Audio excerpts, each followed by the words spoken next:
Hello, c'est HR, votre chroniqueur. Alors aujourd'hui, dépaysement total.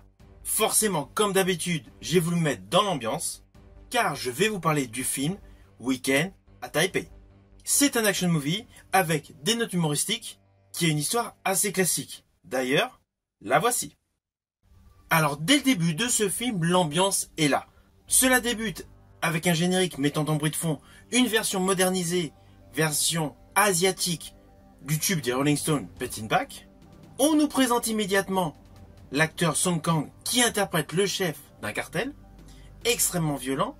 La scène est assez efficace pour tout de suite rebondir sur un autre personnage qui nous est tout de suite présenté, Joey Quen, la femme justement du chef de cartel qu'on a vu quelques instants auparavant.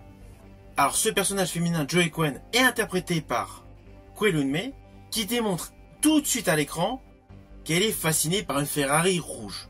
Donc c'est exactement ce que vous voyez dans la bande-annonce, sauf qu'en fait elle achète cette Ferrari pour l'offrir à son époux. Et là vous allez tout de suite constater que le couple ne s'entend pas. Toujours aussi rapidement, on nous présente le personnage interprété par Luke Evans, un agent de la DEA portant le nom de John Laylor. Alors voilà. Très rapidement début ce film, donc nous avons la présentation du trio d'acteurs principal de ce film.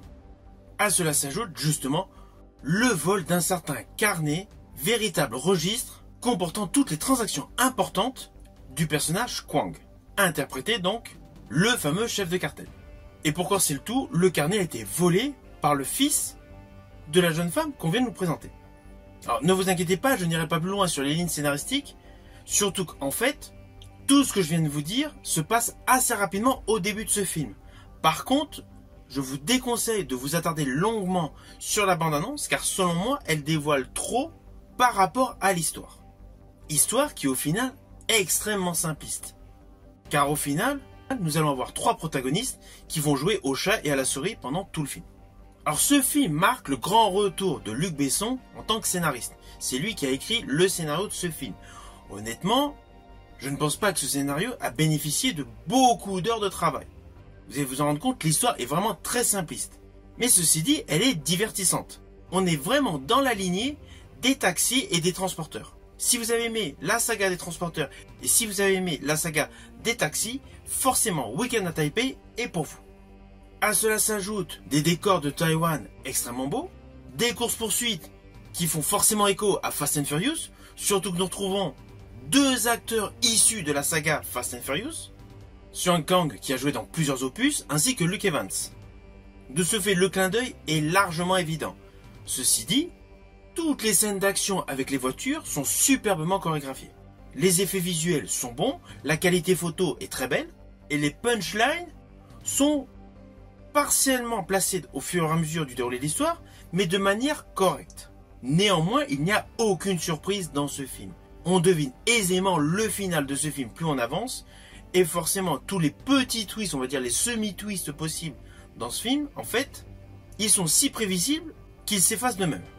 Alors, le petit bémol, je rajouterai par rapport à ce film, est certains flashbacks. Je pense que l'origine story du personnage féminin, qui a été rajouté en flashback avec certaines scènes d'action, a été pour compenser la durée de ce film. Ce n'était pas forcément une nécessité. Qu'on nous présente en flashback sa rencontre avec l'agent de la DEA, ok. Avec justement toutes les petites péripéties qu'ils ont pu avoir, notamment une fameuse discussion qu'ils ont eue un soir au restaurant. Mais la course-poursuite qu'elle a eue dans sa jeunesse avec des membres du cartel, c'est un peu tiré par les cheveux. Enfin, c'est pas que c'est tiré par les cheveux, mais c'est un peu longué. Et vu que c'est un flashback, on n'a pas besoin de s'étaler là-dessus. Voilà, c'est le bémol de ce film. À vouloir rajouter des scènes d'action, il y en a qui sont totalement superflues. Je pense que ce film aurait gagné en intensité, en adrénaline, si certains plans séquences superflus avaient été supprimés. C'était mort, on m'a dit. T'inquiète pas, ta chère maman va s'en charger dans une minute. Alors je voudrais revenir sur la partie humoristique de ce film. Elle est bien calibrée, mais elle est vraiment parsemée et permet, entre chaque grosse séquence d'action, d'avoir justement le sourire aux lèvres. Je pense principalement au générique de fin, qui est présenté à la manière d'un album photo. Rester dans la salle, honnêtement, c'est jubilatoire. En dehors de cet état de choses, ce film est certes stéréotypé, mais il contient de très belles scènes d'action. Le film est spectaculaire, il est très enlevé, En ce week-end pluvieux, honnêtement, c'est un bon film d'action qui va vous permettre d'ensoleiller votre journée. Alors au final, naturellement, c'est un film que je vous invite à découvrir. Il est certes assez convenu, il est certes assez classique. Par certains côtés, on a vraiment l'impression de voir un nouvel opus du film Le Transporteur. Mais justement, on revient avec ce film Week-end à Taipei aux bons opus du Transporteur ou de la saga Taxi. C'est totalement dans la même veine, sans être un pur chef-d'œuvre signé Luc Besson, ce film est un très bon divertissement. Si ma vidéo vous a plu, n'oubliez pas, petit pouce vers le haut, pense au partage.